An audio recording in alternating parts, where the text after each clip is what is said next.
हत्याकारी को आजीवन कारादंड।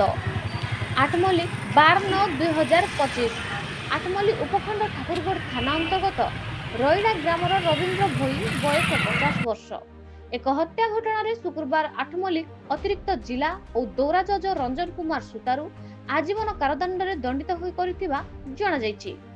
गत 28 फेब्रुआरी 2018 संध्या 6:30 समय अनाम प्रधान और तांको स्त्री रतनी प्रधान ठाकुरगढ़ थाना रईड़ा ग्रामर झुमकानाली साही रास्ता ठिया होइथिबा बेले सही ग्रामर रवींद्र भोई उभय स्वामी स्त्री उपरे 3 राउंड गुली चलाइथिला।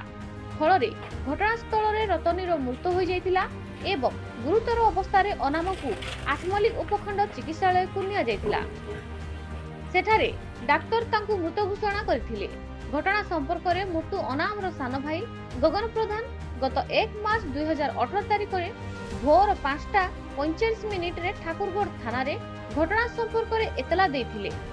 अभियोग पाई पुलिस हत्याकारी रवींद्र भोई को गिरफ्त करने सह हत्या घटना रे व्यवहार होइतिबा बंदूक को जबत करी अदालत चालन करथिला।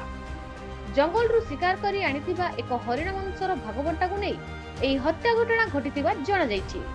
समस्त साक्ष्य प्रमाण को आधार करी आठमल्ली अतिरिक्त जिला और दौरा जज रंजन कुमार सुतारू हत्याकारी रवींद्र को आजीवन कारादंड रे दंडित करने सह 10,000 टंका जोरिमाना करिथिबा जणा जाईछि।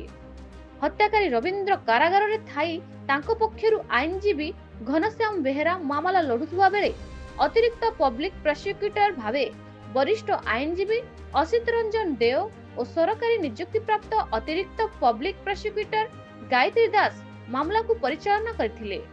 Bureau report news Odisha TV.